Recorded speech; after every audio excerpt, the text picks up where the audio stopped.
ಇನ್ನು ಉಕ್ರೇನ್ ಮೇಲೆ ರಷ್ಯಾ ಭಯಾನಕ ದಾಳಿ ಮಾಡಿದೆ ನೋಡಿ. ಉಕ್ರೇನ್ದೊಂದು ಅಧ್ವಾನ ಸ್ಥಿತಿ, ಬಾಯಿ ಬಿಡ್ಕೊಂಡ್ರು ಯಾರೂ ಬರೋರಿಲ್ಲ.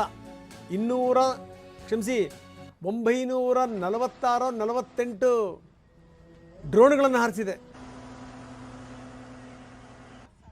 ಈಗ ಇದೆ ಉಕ್ರೇನ್ನ ಸ್ಥಿತಿ. ಯಾವ ರಾಷ್ಟ್ರಗಳು ಬರಲ್ಲ, ಅವ್ರದ್ದೇ ಅವರು ಸರಿ ಮಾಡ್ಕೊಂಡ್ರೆ ಸಾಕಾಗಿದೆ. ಅವ್ರು ಬುಡಕ್ಕೆ ಬಿದ್ದಿರುವಂಥ ಬೆಂಕಿ ನಾರಿಸ್ಕೊಂಡ್ರೆ ಸಾಕಾಗಿದೆ. ಇನ್ಯಾರು ಈ ಉಕ್ರೇನ್ ಹತ್ರ ಬರ್ತಾರೆ? ಇನ್ನು ಅಮೇರಿಕಾದಲ್ಲಿ ಇರೋ ಶಸ್ತ್ರಾಸ್ತ್ರಗಳು ಕಡಿಮೆ ಆಗ್ತಾ ಇವೆ. ಅಮೇರಿಕದ ಶಸ್ತ್ರಾಸ್ತ್ರಗಳು ಎಷ್ಟರ ಮಟ್ಟಿಗೆ ಇಡೀ ಜಗತ್ತನ್ನೇ ನಡುಗಿಸ್ಬಿಡ್ತವೆ.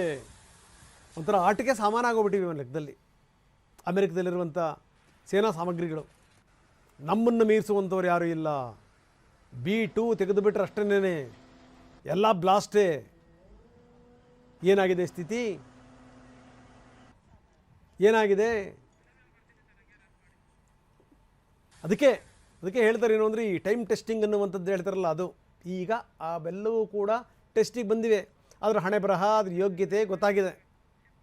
ಈಗ ಅಮೆರಿಕದ ನಾವು ಅಂದ್ಕೊಂಡ್ರ ಮಟ್ಟಿಗೆ ಅಮೆರಿಕದ ಶಸ್ತ್ರಾಸ್ತ್ರಗಳು ಭಯಂಕರವಾಗಿವೆ ಅಂತ ಅನಿಸ್ತಾ ಇಲ್ಲ ಇವಾಗ.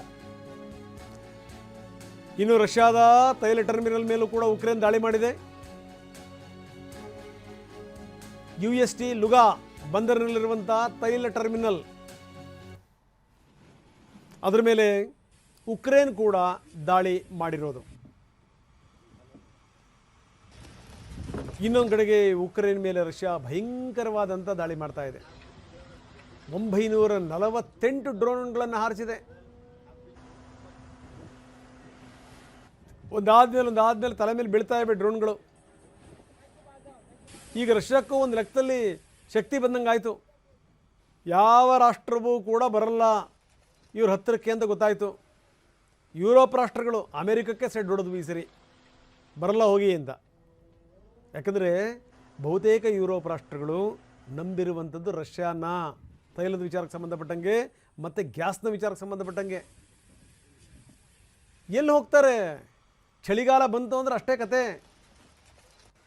ವಿಪರೀತ ಚಳಿಯಿಂದಾಗಿ ಇವ್ರು ಕಳಿಸೋವಂಥ ಗ್ಯಾಸ್ ಇದೆಯಲ್ಲ, ಅದರಿಂದಲೇ ಅವ್ರ ಮೈ ಬೆಚ್ಚಗಿರುತ್ತೆ, ಮನೆ ಬೆಚ್ಚಗಿಟ್ಟಿರ್ತಾರೆ.